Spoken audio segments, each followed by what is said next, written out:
So, really, be really careful when you build that wealth.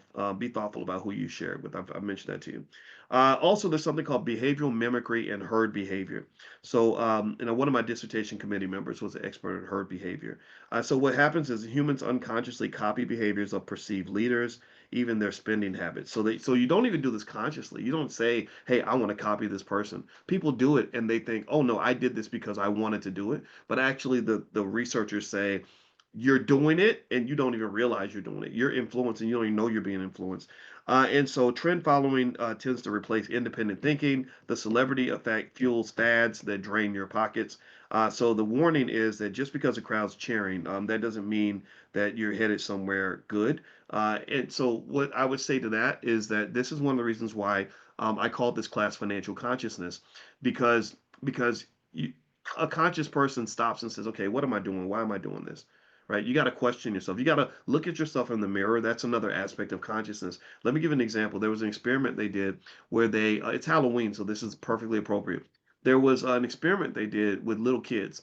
And what they did with the kids was they would put the candy out and they would say, there'd be a sign that says, take only one piece of candy, please. Right?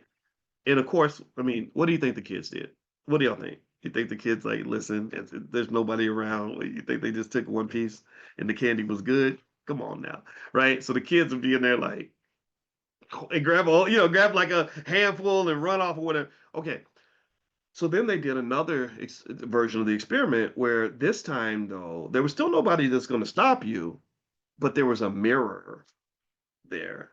And so not only was the kid stealing the extra candy, but they had to watch themselves steal the candy. It forced them to be conscious. Like look at yourself. You're a thief, right? And the amount of candy the kids took dropped dramatically because they were embarrassed. They were ashamed.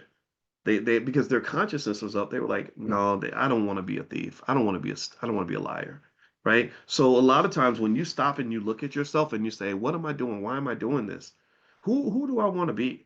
Like that's a really important aspect of consciousness, stepping outside of yourself and looking at yourself and saying, okay, come on now, is this consistent with what we believe? I'm a Christian. Is this what a Christian would do? Is this what a hardworking person? I'm a hardworking person. Is this what a hardworking person does? You know what I mean? Things like that, right? And I go through that. My battle with it is like with food. Like sometimes I'll eat. I'll want to eat some candy because I've always loved candy.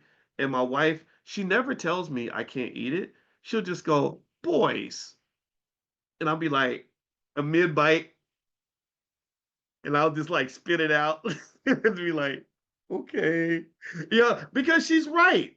I don't want to be a fat ass eating candy all day, but I just got caught up in the moment. The candy was looking all luscious and delicious and stuff, and it'd be calling me, man. It'd be calling me, But just literally her just saying, "Boys," that literally slows me down. Do you know how much candy I have not eaten because she just said my name while I was eating it, and never once said, "Don't I forbid you to eat candy? You can't do that." She never does that.